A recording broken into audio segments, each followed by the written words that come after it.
এসেছি।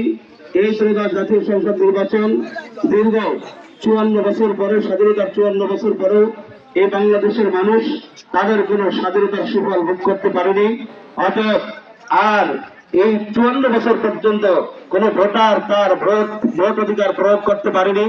সবাই ন্যায্য অধিকার থেকে বঞ্চিত হয়েছে, তাদের ন্যায্য অধিকার বঞ্চিত হয়েছে, জালিমের জুলুমের শিকার।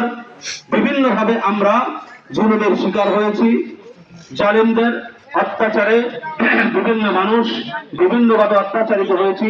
সেই সমস্ত জালিমের জুলুম থেকে বাঁচার জন্য, আমাদের ন্যায্য অধিকার ফিরে পাওয়ার জন্য, জাতি ধর্ম নির্বিশেষে সকল জাতির ন্যায্য অধিকার ফিরে পাওয়ার জন্য আজকে ইসলামী আন্দোলন আপনাদের কাছে একটি ইসলামের সুশীতল ছায়াতলে আসার জন্য দাওয়াত নিয়ে আসছে, হাত পাকার দাওয়াত নিয়ে আসছে।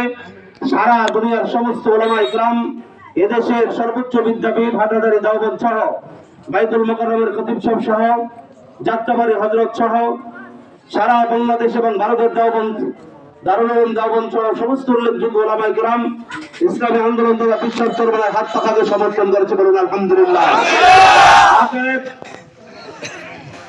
আলেম ওলামাদের মার্কা, দ্বীন ইসলামের মার্কা, উলামা ইকরামদের মার্কা, ইসলাম প্রিয়দের মার্কা, আগামী দিনে ন্যায্য অধিকার ফিরে পাওয়ার মার্কা, গণ মানুষের মার্কা, গরিব দুঃখীদের মার্কা, হাত পাকা মার্কা। কথা বলেন ঠিক কিনা?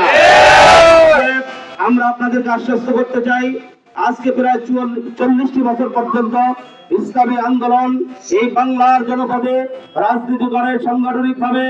আজ পর্যন্ত আমাদের অনেক চেয়ারম্যান নির্বাচিত হয়েছে এবং অনেক উপজেলা চেয়ারম্যানও নির্বাচিত হয়েছে, বিভিন্ন ওয়ার্ড কাউন্সিলর সহ অনেক সারা বাংলাদেশে অনেক দায়িত্বশীল আমাদের আছে। একজন চেয়ারম্যান, মেম্বার এবং ওয়ার্ড কাউন্সিলর, উপজেলার চেয়ারম্যান সহ আমাদের কোন নেতৃবৃন্দের বিরুদ্ধে আজ পর্যন্ত কোন অন্যায় অত্যাচার এবং দুঃশাসন এবং চাঁদাবাজির কোন অভিযোগ দিতে পারে নাই।